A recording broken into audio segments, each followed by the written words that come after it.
बिस्मिल्लाहिर्रहमानिर्रहीम। आज जो हमारा टॉपिक है फर्स्ट चैप्टर की मेजरमेंट में, आज जो हमारा टॉपिक है वो है अनसर्टिनिटी। अनसर्टिनिटी का नाम सुनकर लोग ही बहुत परेशान होता है क्योंकि ये बहुत ख़तरनाक टॉपिक है, लेकिन इसमें इतना कुछ भी नहीं है। इंतहाई बहुत बहुत बहुत आसान है। तो इंशाल्लाह हम करवाएंगे भी बहुत आसान तरीके से कि आपका कंसेप्ट क्लियर हो जाए। इंशाल्लाह हम कोशिश करेंगे कि एक ऐसा मेथड के साथ करवाए ताकि आपका जो एम्बिग्विटी है वो ख़त्म ही हो जाए। जी, अब हम आते हैं हमारे अपने के टॉपिक की तरफ। हमारे पास टॉपिक आज है अनसर्टिनिटी। तो पहले हम इसका डिफिनीशन लिखते हैं तो कि आपको थोड़ा नींद कुछ समझ आ जाए। Then we will discuss move forward. Okay, so uncertainty का जो डिफिनीशन है, doubt in measurement or error is known as uncertainty.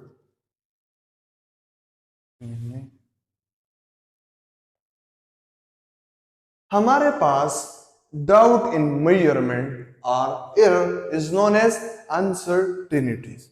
ये हमारे पास हो गया डिफिनीशन।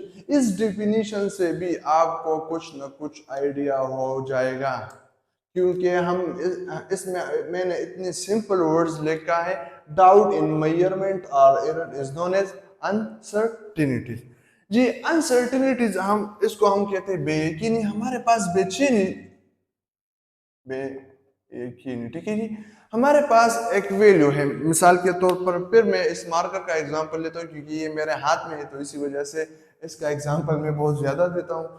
जी, ये मार्कर है हमारे पास 5 सेंटीमीटर, ठीक है जी।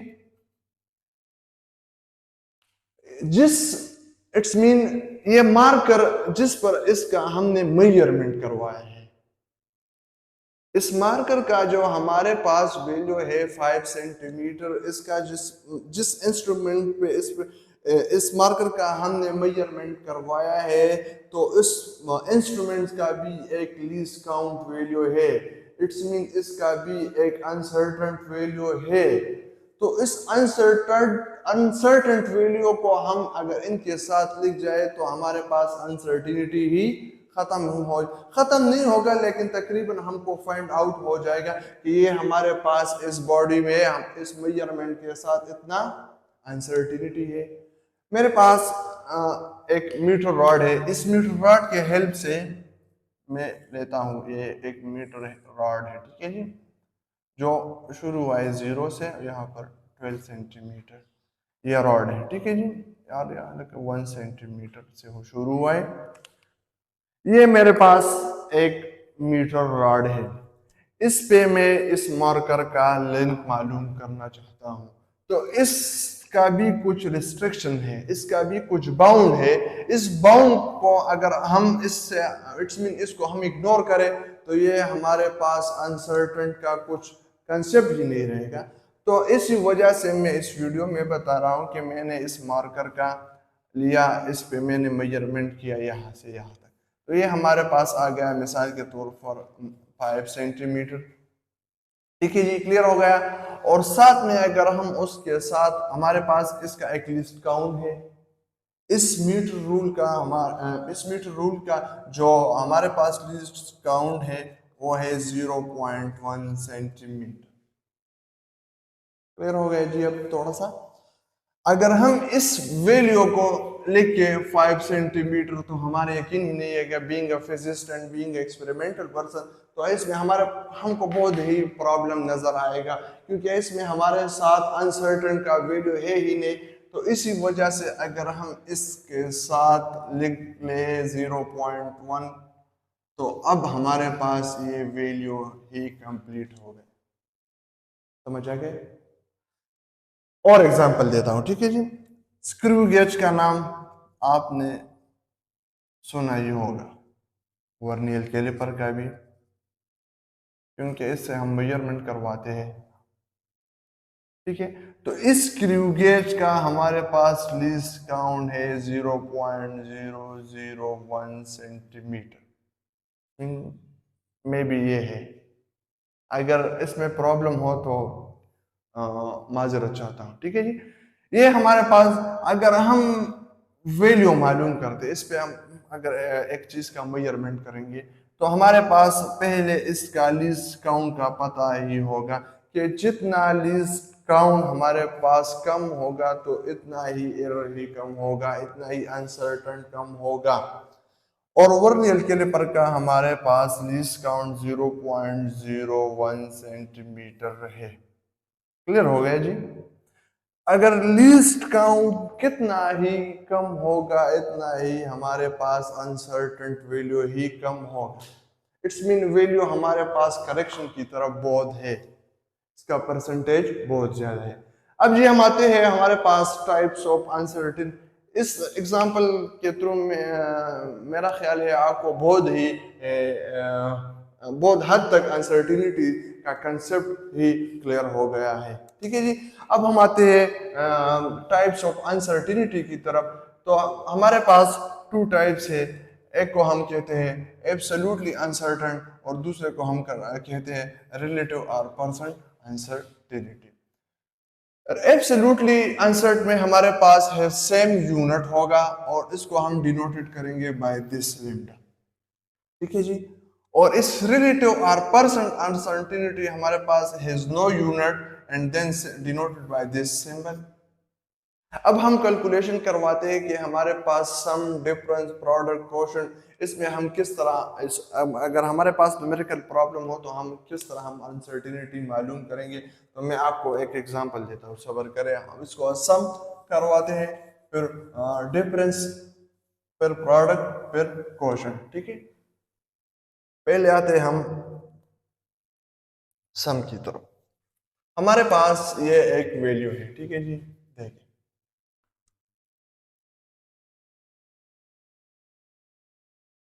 ये एक आम वैल्यू है, इसमें हमारे पास अनसर्टेन की कोई कंसेप्ट यहाँ पर नहीं है। अगर हम इस अनसर्टिनिटी अप्लाई करें, लिस्ट काउंट ऐड करें, तभी हमारे पास ये एक वैल्यू बनेगा अनसर्टिनिटी का। तो देखिए z प्लस, ठीक है जी। ए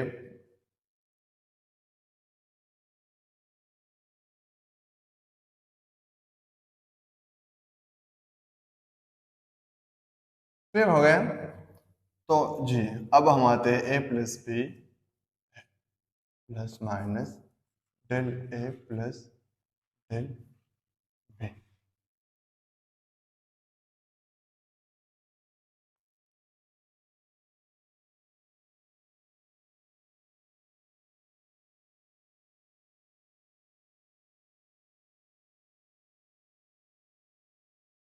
तो ये हमारे पास क्या होगा, सम का वैल्यू। अगर हम इस तरह हमारे पास प्रॉब्लम में आएगा कि सम मालूम करें, अनसर्टिनिटी भी इसमें शामिल है, तो इस तरीके से हम इसको मालूम करेंगे। ये एक जनरल मेथड है। सो जनरल मेथड मैंने लिखा। अब हम इसमें किस तरह हम डिफरेंस मालूम करेंगे, तो डिफरेंस की तरफ भी हम अब बढ़ते हैं कि डिफरेंस हम किस तरह मालूम करेंगे। यहाँ पर हमारे पास सिर्फ सब्ट्रैक्ट का साइन आएगा, ठीक है जी। यहाँ पर भी हमारे पास सब्ट्रैक्ट का साइन आएगा और बाकी वैल्यू इस तरह है, ठीक है जी। क्लियर हो गया। तो हमारे पास दूसरा भी हो गया डिफरेंस का।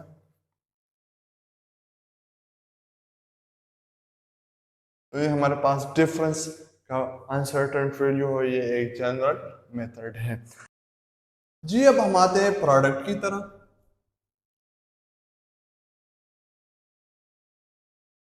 प्रोडक्ट में अनसर्टेन वैल्यू किस तरह मालूम करेंगे, इसमें हम परसेंटेज भी शामिल करेंगे। इस प्रोडक्ट और क्वोशंट में हम क्या परसेंटेज भी शामिल करेंगे।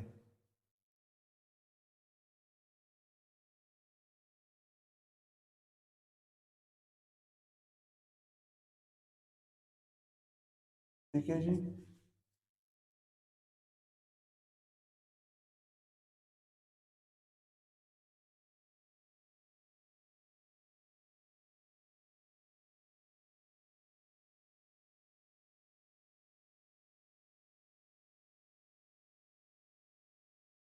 परसेंटेज मैंने क्या किया, बाहर निकाल दिया इसे।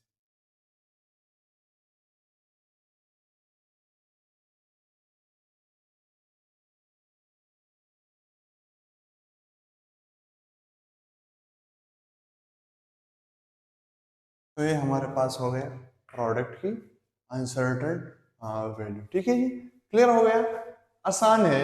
इसके साथ मैंने अनसर्टेन वैल्यू लगाया और परसेंट भी ऐड किया, इट्स मीन लगवाइन में, और बाकी वैसे ही हम आते हैं जिस तरह हमने सम और डिफरेंस में किया। अब हम आते क्वेश्चन की तरफ।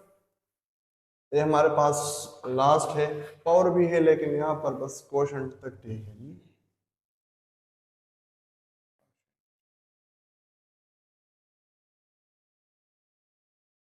ठीक है जी, z plus minus del z हो गया। अब यहाँ पर a plus minus del a by percent divide by b plus minus del b percent. ठीक है जी, तो अब हम आते हैं a बाई b, और ये हो गया हमारे पास प्लस, नो सॉरी, ये हमारे पास आ गया del a percent divide by del b percent. ठीक है जी, और ये वाला यहाँ पर है। ठीक है, ये इसके साथ नीचे आ रहा है, तो z plus minus del z equal to A B हो गया डेल z और है जी आया। तो ये हमने मालूम किया फोर जनरल मेथड्स यहाँ पर। एक ये है जो हमारे पास पहले हमने मालूम किया सम को, फिर डिफरेंस इट्स मीन सब्ट्रैक्ट को, फिर प्रोडक्ट को मीन मल्टीप्लिकेशन, देन लास्ट में हमने क्वोशंट। ठीक है जी, तो ये हमारे पास हो गए इसके तरीका कार कि हमारे पास अगर एक वैल्यू न्यूमेरिकल्स में दिया है तो किस तरह हम अनसर्टेन वैल्यू को मालूम करेंगे न्यूमेरिकल्स में। तो with the help of this method, ये हमारे पास एक जनरल मेथड है। तो ये इसके साथ थोड़ा सा आप बुक देके तो आपके सारे कंफ्यूजन ही खत्म हो जाएगा इंशाल्लाह। और बुक में नीचे दिए हुए जो एग्जाम्पल है इस पे भी आप ट्राई करें इंशाल्लाह, वो भी हम सॉल्व करेंगे। लेकिन आप यहाँ इस वीडियो के साथ अगर टाइम टू टाइम वो करें तो आपका कंफ्यूजन तकरीबन इंशाल्लाह ख़त्म ही हो जाएगा। जी, अब हम आते हैं सिग्निफिकेंट फिगर। तो सिग्निफिकेंट फिगर एक आसान टॉपिक है, इसमें कुछ रूल्स है, इन रूल्स का ख्याल करेंगे तो हमारे पास इसके मायार तक हम पहुंच ही जाएंगे। हमारे पास मैंने कितने एग्जांपल पहले दिए थे कि 5 सेंटीमीटर एक मार्कर का लेंथ है। ठीक है जी, ये हमारे पास एक डाउटफुल वैल्यू है क्योंकि इसके साथ हमने लीस्ट काउंट नहीं लिखा है, क्योंकि अनसर्टेन का वैल्यू इसके साथ है ही नहीं। तो ये हमारे पास एक इनकम्प्लीट इंफॉर्मेशन है। तो इसी वजह से अगर हम इसके साथ ये लिख दे तो ये हमारे पास हो गया क्या, सिग्निफिकेंट फिगर। एक कंप्लीट वैल्यू हमारे पास ही आएगा। अब आते हैं डेफिनेशन की तरफ। Any measurement the accurately known digits and the first is this one is doubtful digit are collectively occurred, और इसको अगर हम कलेक्ट करें तो इसका सिग्निफिकेंट फिगर कहते हैं। ठीक है जी, अब हम आते हैं रूल्स की तरफ कि हमारे पास किस तरह के वैल्यू को हम सिग्निफिकेंट फिगर कहलाते हैं, किसको नहीं कहते। तो रूल्स में फर्स्ट ये है कि हमारे पास टू टाइप्स के डिजिट्स हैं।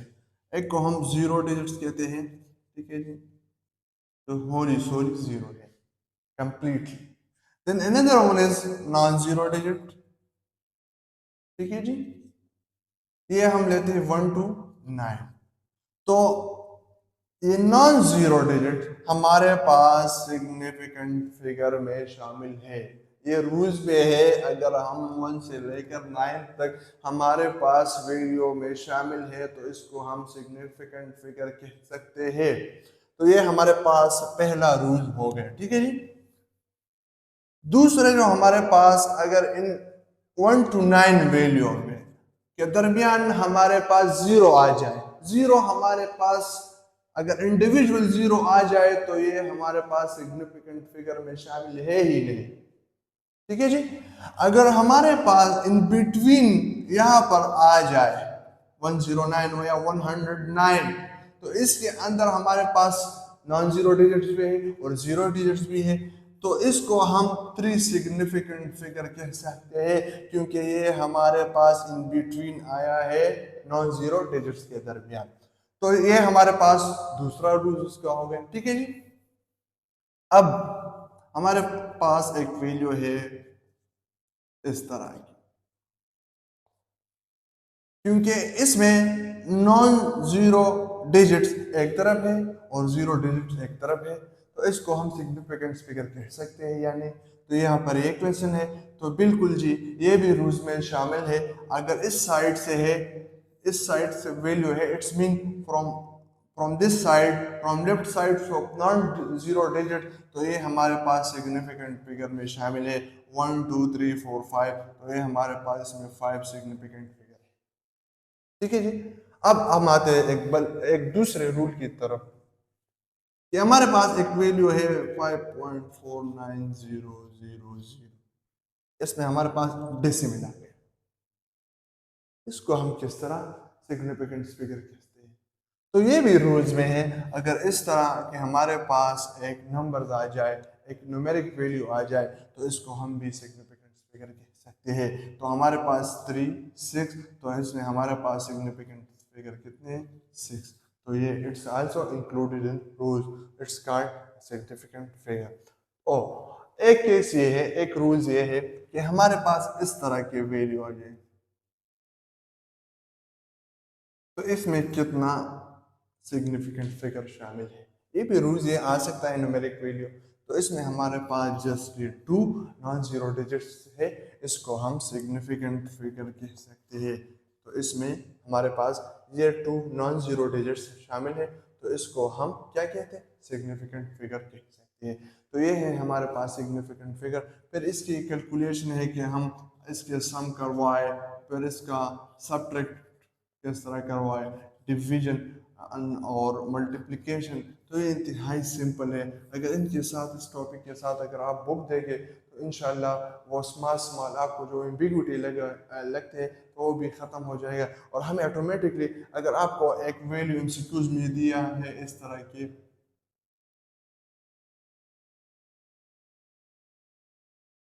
कि इसमें सिग्निफिकेंट फिगर फाइंड करें, ये आ सकते हैं एमसीक्यूज के तौर पर कि इतने, इसमें इस वैल्यू में, इस न्यूमेरिक वैल्यू में कितना सिग्निफिकेंस फिगर है, तो हम आसानी से इसको बस जस्ट काउंट करें 1 2 3 4 5 6 7, तो इसमें हमारे साथ सिग्निफिकेंट फिगर कितने हैं 7।